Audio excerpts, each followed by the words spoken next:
नमस्कार विद्यार्थी मित्रांनो, डॉक्टर सुशील स्पॉटलाइट या युट्यूब चॅनलवर आपलं सर्वांचं स्वागत आहे। 18 एप्रिल 2019 गुरुवार संबंधीच्या महत्त्वाच्या न्यूज आपण बघत आहोत।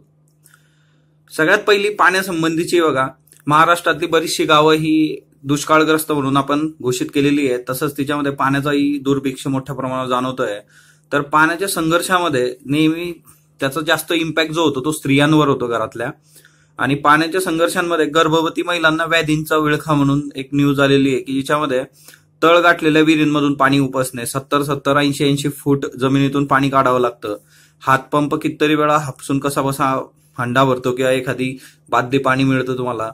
2 ते 3 किलोमीटरवरून पाणी आणावं लागतं। काही तर ठिकाणं अशी तिथं 5-5 किलोमीटर पर्यंत पाणी नाहीये। त्यामुळे आणि ही सगळी जबाबदारी महिलांचीच समजली जाते, घरातलं पाणी भरणं वगैरे, घरातली कामं करणं। त्याच्यामुळे गर्भवती महिलांना कुठल्या कुठल्या गोष्टींना सामोरं जावं लागतंय। तर वेळेआधीच प्रसूती होते, अतिरक्तस्राव होतोय, अंगदुखी आहे, गर्भपात आहे, डोकेदुखी आहे। आता हा प्रश्न कुठं आहे, युपीएससी मेन्स मध्ये किंवा एसए मध्ये लिहित असताना तुम्हाला ह्या अशा गोष्टी, अशा केस स्टडीज खूप जास्त मॅटर करतात की दुष्काळाला म्हणजे त्याचे इम्पॅक्ट समाजाच्या कुठल्या घटकावर कसा कसा होतो तो तुम्ही इथून खूप चांगल्या पद्धतीने वर्कआउट करू शकता। आणि अशा गोष्टी जास्त इफेक्टिव्ह असतात, म्हणजे तुम्हाला ग्राउंड लेवल रियालिटीज काय आहेत त्या कळणं जास्त गरजेचं असतं। पुढची न्यूज आहे पंडित शरद साठे यांच्या संबंधीची। वय वर्ष 87, त्यांचं निधन झालेलं आहे। ग्वाल्हेर घराण्याचे ज्येष्ठ गायक होते ते। आता एक ग्वाल्हेर घराणं किंवा घराणा ही पद्धती काय असते बा, भारताच्या बाबतीमध्ये म्युझिकच्या बाबतीत दोन गोष्टी आहेत, एक हिंदुस्थानी म्युझिक आहे, दुसरं कार्नॅटिक म्युझिक आहे। हिंदुस्थानी म्युझिकमध्ये घराणा पद्धती आहे जिच्यामध्ये ग्वालियर घराण्याशी रिलेट करणारे पंडित शरद साठे होते। ग्वालियर घराण्याचा जर विचार केला तर हे सगळ्यात ओल्डेस्ट आहे, सर्वात जुना घराणं म्हणजे ग्वालियर घराणं आहे। आणि तिच्यामध्ये मेलोडी आणि रिदम याच्यावर इक्वल एम्फेसाइज केला जातो। त्याच्यानंतर पॉप्युलर एक्सप्लोंडर म्हणजे ह्या ग्वालियर घराण्यातली महत्वाची लोक कोण आहे तर नाथू खान आहे आणि विष्णू पळुसकर आहे बा। तर ह्या दोघांचा खूप महत्वाचं आहे, आपल्याला नावं माहित पाहिजे कोण आहेत। त्याच्यानंतर घराणे कुठले कुठले आहेत मग, जसं ग्वालियर आहे तसं किराणा घराणा आहे बा। गंगूबाई हनगल किंवा मग आपले पंडित भीमसेन जोशी हे किराणा घराण्याशी संबंधित आहे बघा। आग्रा घराणं आहे, पटियाला घराणं आहे, भेंडी बाजार घराणं आहे। तर हे बेसिक आर्ट अँड कल्चरचं म्युझिक आपल्याला माहित पाहिजे। प्रश्न विचारला जाऊ शकतो यावर्षी युपीएससीला पांडवनी हिच्यावर, फोक म्युझिकवर, कारण पांडवनी म्युझिकच्या ज्या गायिका आहेत, फेमस गायिका, त्यांना पद्मविभूषण मिळाला आहे 2018चं। त्यांचं नाव तुम्ही मला कमेंट बॉक्समध्ये सांगा, ओके। त्याच्यानंतर संपादकीयमध्ये विश्वासाची वळणे, राजकीय पक्ष आणि तरुण यांचा दृष्टिकोन या संबंधीचं खूप महत्वाचं आर्टिकल आहे की एखादा तरुण एखाद्या राजकीय पक्षाला सपोर्ट करतो, नंतर त्याच्या काही अनुभवांवरून तो त्या राजकीय पक्षापासून दुरावला जातो, किंवा कितीही वाईट परिणाम झाले, नकारात्मक परिणाम झाले तरी त्या राजकीय पक्षाबरोबर राहण्याची तरुणांची मानसिकता, या केस स्टडीज याच्यामध्ये दिलेल्या आहेत बघा। युपीएससी GS4 इथिक्स मध्ये ऍटिट्यूड नावाचं प्रकरण असतं की ऍटिट्यूड, दृष्टिकोन चेंज होतो तुमचा, एक्सटर्नल फॅक्टर्समुळे चेंज होऊ शकतो, इंटरनल फॅक्टर्समुळे चेंज होऊ शकतो। तर इथं एक महत्वाची गोष्ट आहे की एक्सटर्नल फॅक्टर्स आहेत हे सगळे, आणि तरी सुद्धा काही लोकांचा निगेटिव्ह होतोय, काही लोकांचा पॉझिटिव्हच आहे। तर त्या केस स्टडीज तुम्ही थोड्या वाचल्यात तर ते तुम्हाला सोयीचं होईल। डॉक्टर सुशील स्पॉटलाइट नावाचं आपलं टेलिग्राम चॅनल आहे, तिच्यावर हे आर्टिकल पोस्ट केलं गेलेलं आहे। आज रोख उद्याही रोख, म्हणजे रोख रकमेच्या व्यवहारांवर 2016 पासून नोटाबंदी झाली, त्याच्यानंतर सगळ्या गोष्टी वर्कआउट केल्या गेल्या। 3 लाखापर्यंतच्या रोख कॅशेसच्या याच्यावर, त्याच्यानंतरचे जे काही व्यवहार होते त्याच्यावर बंदी म्हणजे तिथे तुम्हाला एक्सप्लेनेशन द्यावं लागतं सगळं प्रॉपर। तर रोख रकमेच्या व्यवहारांवर 2016च्या नोव्हेंबर पासून निर्बंध आले, तरी देखील इतकी सगळी रोकड कशी काय सापडते आता इलेक्शनच्या काळामध्ये, नेमकं याचं घोडबंगाल काय? वेल्लोरची निवडणूक आपण काल बघितलं होतं, रद्द करण्यात आलेली आहे। आता हे भारतात पहिल्यांदा घडलं, लोकसभेची निवडणूक पैशाच्या याच्यामुळे रद्द झाली। दुसरी महत्वाची गोष्टी, महाराष्ट्रामध्ये पण 100च्या प्लस, तामिळनाडूमध्ये कितीतरी कोटी सापडत आहेत, इलेक्शन कमिशन, या सगळ्या न्यूज आपण पेपरमध्ये बघतो। वास्तव जे आहे ते जॉर्ज ऑरवेल लेखकाच्या अॅनिमल फार्म किंवा 1984 या कादंबऱ्यांच्या विरुद्धार्थी भाषेतच असतं, म्हणजे युद्ध म्हणजे शांतता, त्या पद्धतीने काळा पैसा म्हणजेच पांढरा पैसा, अशा आशयाचं हे सगळं आज रोख उद्याही रोख आहे की एवढे सगळे निर्बंध असताना एवढी रोख रक्कम येते कुठून, म्हणजे बँकांना त्याची माहिती आहे, एवढा पैसा कुठून काढण्यात आला, तरी सुद्धा मग हे कोणी काय बोलत नाही याच्याबद्दल। जॉर्ज ऑरवेलच्या ह्या 2 ज्या काही कादंबऱ्या आहेत त्या खूप फेमस आहे बघा, अॅनिमल फार्म आणि दुसरी 1984। शक्य झालं तर वाचा, पण अशा गोष्टी कधी वाचायच्या मी सांगितलेलं आहे, जेव्हा सगळा सिलेबस नीट होईल तेव्हा वाचायचं। जाहीरनाम्याच्या पिकात शेतकरी भुकेला, प्रत्येक बीजेपी काँग्रेस असू देत त्यांचा जाहीरनामा आलेला आहे. शेतकऱ्यासाठी तिच्यात काय आहे तर शेतकऱ्यासाठी एक ठराविक रकमेची मदत आहे. जशी बीजेपीने 6,000 रुपये बजेटमध्ये केलं होतं. आता काँग्रेसचा 72,000चा इश्यू आहे. तर त्याच्या संबंधी खूप चांगला शेअर त्यांनी ते दिलेला आहे की हमको मालूम है जन्नत की हकीकत, लेकिन दिल बहलाने के लिए गालिब यह ख्याल अच्छा है. उद्या जाऊन काय होणार आहे प्रत्येकाला माहिती आहे. प्रत्येक म्हणजे मतदाराला ती गोष्ट कळते की उद्या जाऊन काय होईल. पण ठीक आहे, ते ऐकण्यात याच्यातच भारी वाटतं जरा. गालिबचा हा खूप महत्वाचा हे शेअर आहे, तो त्याच्याने सुरुवात केलेली आहे या सगळ्याची. 2022 पर्यंत शेतकऱ्याचं उत्पन्न डबल करायचं होतं आपल्याला. याच्यासाठी कृषी क्षेत्राचा विकास दर किती लागतो? 15% जर ठेवला तर ते होऊ शकतं. आता 2014 मध्ये हा 4.3% होता. आता 2019 मध्ये हा 2.9% आहे. याच्या 5 पट करावा लागेल हा जर 3%, तर ते शक्य कितपत आहे हा सगळ्यात मोठा प्रश्न आहे. म्हणून शेतकऱ्याला स्वयंपूर्ण करणं हे जास्त गरजेचं आहे, न की शेतकऱ्याला तुम्ही कॅश देतायत आणि तिच्यातून गोष्टी होतील. पुढची जी न्यूज आहे ती टायगर वुड्स संबंधीची आहे. टायगर वुड्स आठवत असेल बघा तुम्हाला, म्हणजे व्यावसायिक आणि व्यक्तिगत आयुष्यामध्ये वादग्रस्त ठरलेला टायगर वुड्स यांनी 15वं मेजर स्पर्धेचं अजिंक्यपद जिंकलंय.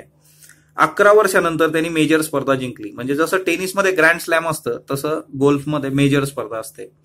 अमेरिकेत ऑगस्टा येथे झालेली मास्टर स्पर्धा त्यांनी जिंकली आणि गोल्फर जॅक निक्लॉस याच्या विक्रमी 18 अजिंक्यपदांची बरोबरी करण्यासाठी आता तो सज्ज झाला आहे. म्हणजे याच्यात आजपर्यंतचं रेकॉर्ड जे आहे ते 18 मेजरचं आहे. तर आता हा 15वा यांनी जिंकला. अजून 3 जिंकल्यानंतर हा जॅक निकोल्सची बरोबरी करू शकतो. 2019 टाइम्स नियतकालिकांनी प्रभावी व्यक्तींची यादी जाहीर केलेली आहे. 3 भारतीयांचा याच्यात समावेश आहे. एक मुकेश अंबानी यांनी कमी किमतीमध्ये 4G दिलं लोकांना, करलो दुनिया मुठ्ठी में, आणि हे ब्रीद आहे त्यांचं ना, मुठ्ठीतच घेऊन फिरतात सगळे आजकाल. 2GB म्हणजे मजा आहे ना. अरुंधती काटजू आणि मेनका गुरुस्वामी ह्या दोघांचंही नाव याच्यामध्ये आहे. टाइम्स नियतकालिक प्रभावी व्यक्ती. LGBTQ ही जी कम्युनिटी होती त्यांच्या कायदेशीर लढा देऊन त्यांचे हक्क त्यांनी मिळवून दिले.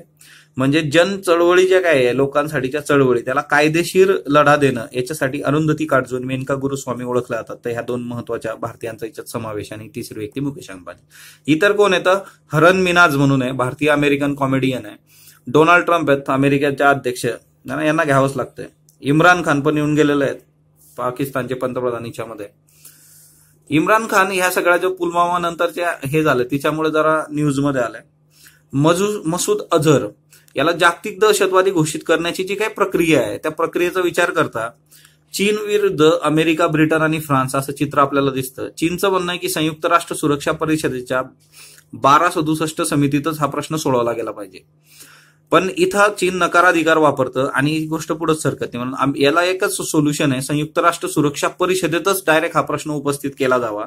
अमेरिका, ब्रिटन आणि फ्रान्स यांनी चीनला 23 एप्रिल पर्यंतची मुदत दिली की 23 नंतर जर तुम्ही याच्यावर प्रॉपर ऍक्शन नाही घेतली तर आम्ही सरळ हा सिक्युरिटी काउन्सिलमध्ये प्रश्न उपस्थित करणार. काल पण आपण बघितलं की जर्मनीने युरोपियन युनियनमध्ये हा मुद्दा समोर ठेवलेला आहे. जेट सेवा अखेर बंद झालेली आहे बघा. जेटचं ब्रीद होतं जॉय ऑफ लिव्हिंग आणि 25 वर्षानंतर हे सगळं बंद आलं होतं. 5 वर्षात 7वी सेवा खंडित झालेली आहे बघा जेट.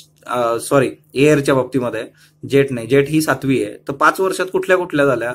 एअर पेगासस म्हणून आहे, एअर कोस्टा आहे, एअर कॉर्निवल आहे, एअर डेक्कन आहे, एअर ओडिसा आहे, झूम एअर आहे आणि 7वी जेट एअरवेज आहे. तर 5 वर्षात 7 सेवा खंडित. याची रिझन शोधणं फार गरजेचं आहे. आम्ही तुम्हाला सांगितलं होतं की इंधनाचे वाढते दर आणि यांची जी वाढती कॉम्पिटिशन आहे तिच्यामधून तिकिटांचे कमी होणारे दर, मेंटेनन्सची कॉस्ट, या सगळ्या याच्यामुळे हे मायनसमध्ये जातात. जागतिकीकरणाच्या दुष्परिणामांविरुद्ध लोकशाही प्रतिरोध दुर्लक्षला जाऊ नये, रघुनाम राजन यांचं स्टेटमेंट आहे की जागतिकीकरण जे काय झालं त्याचे जे दुष्परिणाम आहेत आणि त्या सगळ्यांचा विचार आपण करणं गरजेचं आहे. म्हणजे ऑटोमेटेशन, स्वयंचलितीकरण किंवा आर्टिफिशियल इंटेलिजन्स हिच्यामुळं बऱ्याचशा लोकांच्या नोकऱ्यांवर गदा येणार आहे आणि ते होतंय, घडतंय. मग अशा याच्यात तुम्ही कशा पद्धतीने रिॲक्ट होणार वगैरे त्या सगळ्या गोष्टी. टिकटॉक है ना, बरेच लोक वापरत पण असतील बघा तुमच्यापैकी, किंवा टिकटॉक तुम्ही बघितलं असेल. सगळ्यात दूर हेच असतंय, ऍप स्टोअरवरून हद्दपार करलेलं आहे. नियर अबाउट भारतात 12 कोटी लोक हे वापरत होते. आणि टिकटॉक आता ज्या लोकांच्या मोबाईलमध्ये ऑलरेडी आहे त्याचं काय होणार नाही, ते वापरू शकतात. पण टिकटॉक हे आता नव्याने अपलोड करता येणार, डाउनलोड करता येणार नाही तुम्हाला प्ले स्टोअरवरून. आणि सोशल मीडियावरून पण ते व्हिडिओ काढण्यासंबंधीचं आवाहन केलेलं आहे, म्हणजे तसे आदेशच दिलेले आहेत. एसटीचं चाक खोलात महाराष्ट्र टाइम्सचा संपादकीय आहे. आपण बघतो एसटीचा 2 वर्षाखाली संप पण झाला होता दिवाळीच्या काळात. प्रभावी मार्केटिंगचा अभाव आहे बघा एसटी मध्ये. प्रवासी वाढवा मोहीम, हात दाखवा गाडी थांबवा, जनता गाडी, या सगळ्या योजना ज्या होत्या त्यांची प्रभावी अंमलबजावणी कधीही झाली नाही, त्या बंद करण्यात आल्या. आणि त्याच्यामुळे सगळ्यात महत्वाची गोष्ट प्रभावी मार्केटिंगचं उदाहरण तुम्ही बघू शकता बा. शिवशाही गाड्या आहेत किंवा शिवनेरी म्हणून गाड्या आहेत, तुम्ही जस्ट रस्त्याने जाताना बघा तिच्यात नेमकी किती लोक दिसतात तुम्हाला. म्हणजे त्याच पद्धतीच्या बाहेर ट्रॅव्हल्स सुद्धा चालतात. Volvo travels for example, Neeta Volvo travels ती भरलेली आहे. आणि आपली शिवशाही का रिकामी आहे याची कारणं आपण शोधली पाहिजेत. त्याच्यामध्ये बऱ्याच गोष्टी आहेत की लोकांपर्यंत प्रॉपरली हे पोहोचलं नाहीये. त्याच्यानंतर तिकिटाचे चढे दर आहेत. म्हणजे तीच तुम्हाला नीता वोल्वोच तिकीट आहे त्याच्यापेक्षा जास्त तिकीट हे शिवशाहीचं आहे, शिवनेरीचं आहे. शिवशाहीचे थोडे कमी आहे त्याच्यापेक्षा, पण तरी सुद्धा लोकांना ते अफोर्ड होत नाहीये. म्हणजे आमच्या गावाकडे ते पाठवलंय शिवशाही वगैरे मंडळाला, पण कोणी बसत नाही त्याच्यामध्ये. कारण ग्रामीण भागातल्या लोकांना तुम्ही जास्तीचं सांगितल्यावर विषयच येत नाही तिथं बसण्याचा. ओके, तर अर्ध तिकिटाची जनता आहे सगळी. नोत्रदामच्या मत्तीला युनेस्को. नोत्रदाम आपण काल बघितलं होतं, पॅरिस फ्रान्समधली गॉथिक शैली मध्ययुगीन नोत्रदाम कॅथेड्रल जळालं आणि 850 वर्षाचा जो सगळा वारसा आहे. आता आपलं काम आहे की मध्ययुगातली गॉथिक शैली काय होती हे तुम्ही मला कमेंट बॉक्समध्ये सांगा. गॉथिक शैली ही आता उभारण्यासाठी युनेस्कोने पण तयारी दाखवली आहे. प्लस फ्रान्स गव्हर्नमेंटनी 5 वर्षात आम्ही हे उभं करू, इमॅन्युएल मॅक्रॉनचं स्टेटमेंट आहे बघा. तर नोत्रदाम ही खूप महत्वाची वास्तू आहे. नोत्रदामचा अर्थ काय होतो तेही तुम्ही मला कमेंट बॉक्समध्ये सांगाल. कालच्या लेक्चरमध्ये मी कव्हर केलं होतं. देशात 2 वर्षामध्ये 50 लाख रोजगार बुडाले. अझीम प्रेमजी फाउंडेशन, अझीम प्रेमजी विद्यापीठाचं संशोधन आहे बघा हे. रोजगारक्षम लोकसंख्येमध्ये शहरी स्त्रिया आणि पदवीधरांचं प्रमाण 10% आहे, परंतु त्याच्यापैकी 34% लोक बेरोजगार आहे. म्हणजे शहरातल्या स्त्रिया आणि पदवीधर यांचं प्रमाण 10% जे आहे की जे रोजगारक्षम आहेत तिच्यातले 34% बेरोजगार आहेत. बेरोजगारामध्ये 20 ते 24 वर्षे वयाचे नागरिक सर्वाधिक आहेत. शहरी रोजगारक्षम पुरुषांचं प्रमाण जे आहे ते 13.5% आहे. याच्यापैकी 60% पुरुष बेरोजगार आहेत.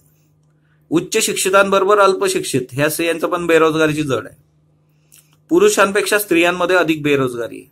तर हे त्यांचे अझीम प्रेमजी विद्यापीठातील संशोधनाचे महत्वाचे अहवालातील मुद्दे. 2050 मध्ये भारत ज्येष्ठ होईल. 60 वर्षावरील लोकसंख्या जी आहे ती 8% वरून 20% होणार आहे. भारताच्या पैलोमी त्रिपाठी कायमस्वरूपी सचिव आहे संयुक्त राष्ट्र, त्यांनी ही माहिती दिलेली आहे. तर हे सगळे फॅक्ट्स लक्षात ठेवणं गरजेचं आहे.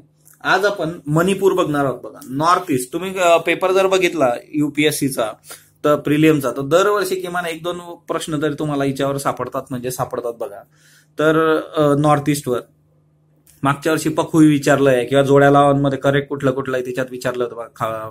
चापचर खूत वगैरे, फेस्टिवल, ट्रॅडिशन आणि स्टेट. तर मणिपूर हे स्टेट जे आहे नॉर्थ ईस्ट तुम्हाला महत्वाचं स्टेट आहे बघा. हा म्यानमार आहे, म्यानमार बॉर्डर करतो त्याला. त्याच्यानंतर वरती नॉर्थला हा नागालँड आहे, इकडं आसाम आहे, इकडं मिझोराम आहे. ओके, म्हणजे वेस्टला आसाम आहे, नॉर्थला नागालँड आहे. हा सगळा जो ईस्ट साऊथ आहे ते म्यानमार आहे सगळं. त्याच्यानंतर हा इथं मिझोराम त्याला हे करतो, बॉर्डर करतो.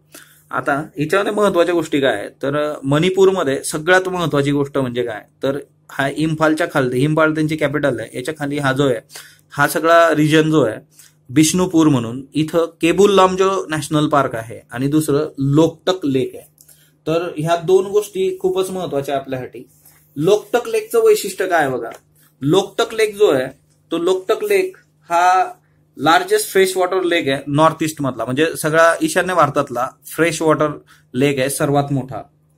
त्याच्यानंतर याच्यामध्ये तुम्हाला काय बघायला मिळतं तर केबुल लामजो जे आहे ते फ्लोटिंग नॅशनल पार्क आहे आणि तिच्यामध्ये फुंबडीज असतात बा. फुंबडी हा शब्द कशासाठी वापरला जातो की जे काही हेट्रोजिनियस मास असतं, व्हेजिटेशन, सॉइल, ऑर्गॅनिक मॅटर, तर त्याचे असे गादी असते ना आपली, तसे छोटे छोटे लगदे आहेत की जे तिच्यावर आहेत त्याच्यावर, आणि त्याला हे म्हटलं जातं की त्या फुंबडीज आहेत.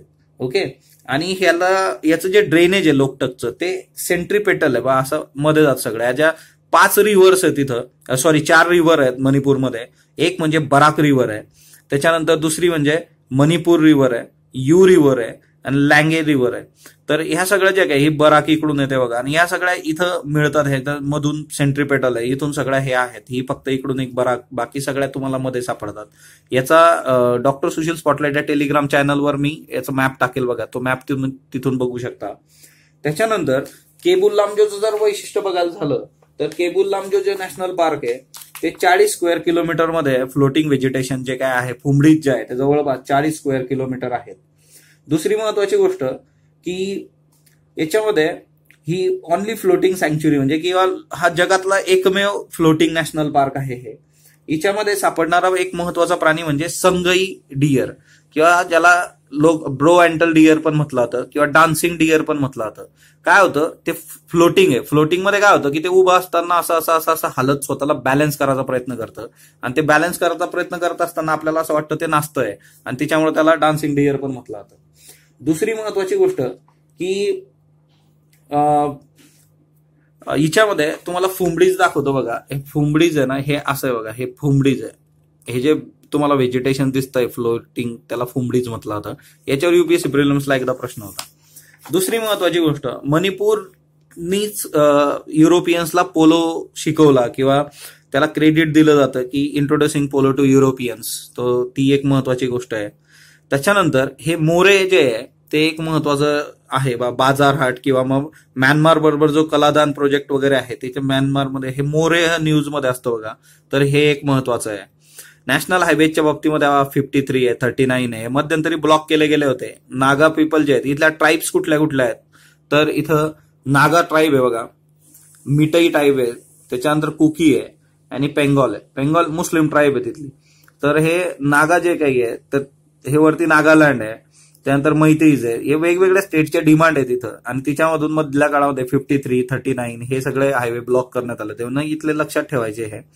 त्याच्यानंतर इजाई रिव्हर म्हणून आहे ते आता ट्रिब्युटरी आहे. मेन रिव्हर तुम्हाला 4 सांगितलं त्याच्या ट्रिब्युटरी पण आहे. इथं ओजाई इजाई रिव्हर, ओजाई किंवा इजाई रिव्हर म्हणून आहे मणिपूरमध्ये. टॉलेस्ट रेल्वे ब्रिज आहे तिच्यावर जगातला. तर ते एक लक्षात ठेवायचं.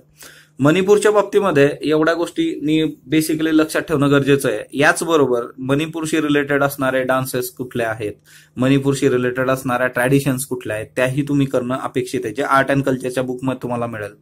स्पॉटलाइटला लाईक करा, शेअर करा, सबस्क्राईब करा आणि जर काही सजेशन असले तर नक्की कमेंट बॉक्समध्ये नोंदवा. धन्यवाद विद्यार्थी.